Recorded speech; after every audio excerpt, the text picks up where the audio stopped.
Сәлеметсіңдер ме, құрметті оқушылар? Бүгін сендермен 5-ші сыныптың қазақ әдебиеті пәнінен 4-ші тоқсан бойынша жиынтық бағалы тапсырмалар орындайтын боламыз. Мұқият тыңдап, видеоның соңына дейін көр. Және де достарыңмен бөлісуді ұмытпа. Ал бастаймыз. Бірінші сұрақ. Анасын сағынған бала әңгімесіндегі Есмағамбеттің бала алдында өзі кінәлі сезіну себебін анықтаңыз. Жауабы балаға берген уәдесін орындамауынан. Ол қандай уәде берді? Білесіңдер, ол анасын апарам деген уәдесін орындай алмады. Сол себепті мәтіннің соңында, әңгіменің соңында Есмағамбеттің қалай өкінетіндігі жайында жазады. Екінші, шығарманың Мексика ұлы деп аталу себебін таңдаңыз. Дұрыс жауабы елінің аянышты тұрмысы аяққа тапталған ар намысы үшін деген дұрыс жауап болады. Келесі, үстіне су жаңа ақ футболка киген 4 жасар шамасындағы ер бала арнайы тіреу ағаштарымен керілген жүзім сабақтарының ұзына бойғы көлеңкесінің бір шетінде құммен ойнап отыр екен. Қолында ойыншық күрек, ойыншық шелек. Үзіндіден кейіпкер бейнесін анықтаңыз. Бұл кім? Әрине бұл бізде Сержан, бағанағы анасын сағынған бала әңгімесінде кейіпкер. Келесі, Мексика ұлы әңгімесіндегі Ривераның рингтегі басты қарсыласын табыңыз. Бұл бізде Дэнни.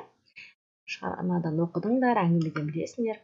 Келесі, өз ұлының төрі болғандықтан ба, шеше қала адамдарының ортасында салтанатты дастарханның басында еш қысылып қымтырылатын емес. Жарықтық біздің әжелеріміз бұл кісінің қолында дүниеден түк қызық көрмей бос өткен екен ғой әншейін. Осы үзіндіден кейіпкердің қандай сезімде болғанын анықтаңыз. Мына жерде байқап көрсеңдер, әншейін бос өткен екен ғой әншейін деген жердің барлығын қарайтын болсаңдар мәтінде, бұл әрине таңырқау сезімін білдіреді. Келесі 6-шы тапсырма. Нағыз әже әңгімесіндегі современный әженің келбетін автор қалай сипаттайды? Ойыңызды 2 немесе 4 сөйлеммен жеткізіңіз. Мен оны былай бердім. Заманауи әжені автор былай сипаттайды. Ондай әжелер немере бақпайды. Ертегі білмейді. Ертегі білмегенімен қоймай, құрастырып та айта алмайды. Үстеріне камзол емес, жемпір киген. Басында жұқа орамалы бар. Оны сендер әңгімені деп байқауларыңа болады. Егер әңгімені мұқият оқыған болсаңдар, Келесі тапсырма. Жазушы Ривера бейнесі арқылы оқырманға қандай ой тастайды? Өз көзқарасыңызды 2-4 сөйлеммен білдіріңіз. Адам қандай жағдай болса да батыл әрі шыдамды болу керек. Өзіне нық сенімді болуы керек. Осы сенім, батылдық, төзімділік арқылы мақсатқа жетуге болатынын айтқысы келді. Енді бұл менің ойым.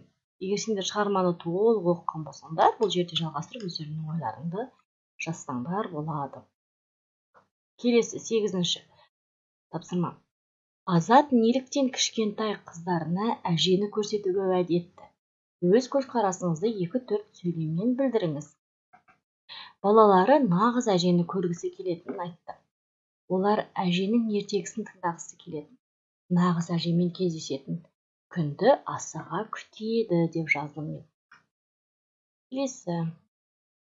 Автор әңгімеде айлакер, тәжірибелі ринг королі Дэннидің нокаут алғаннан соң көңіл күйін қалай суреттейді? Тағы да 2-4 сөйлеммен жеткіземіз ойымызды.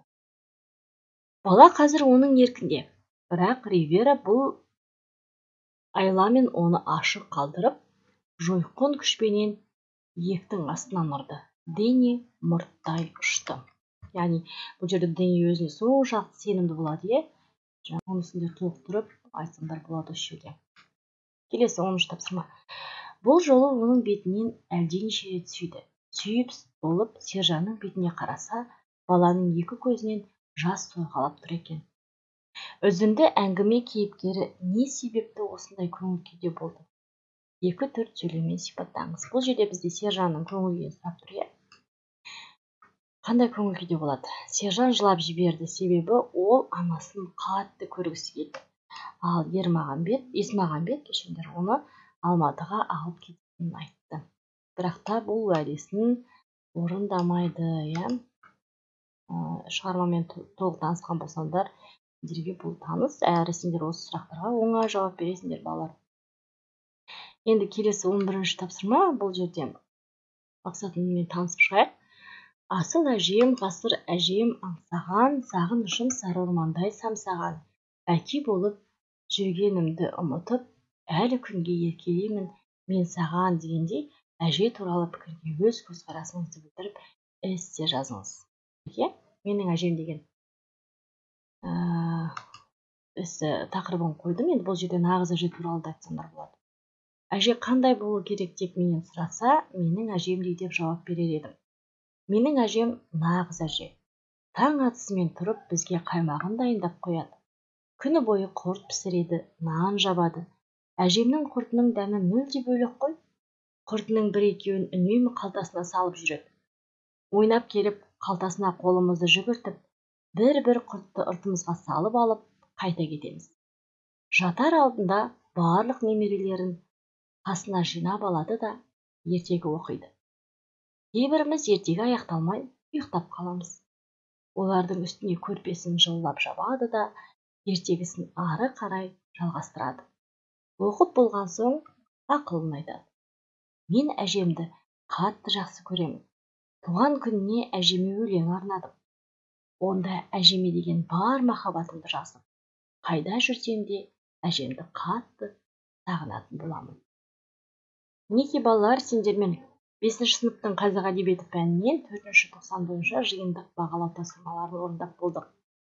Видеоның соңына дейін көрген болсаң, достарыңмен бөлісіп отыр және каналыма тіркелуді ұмытпа.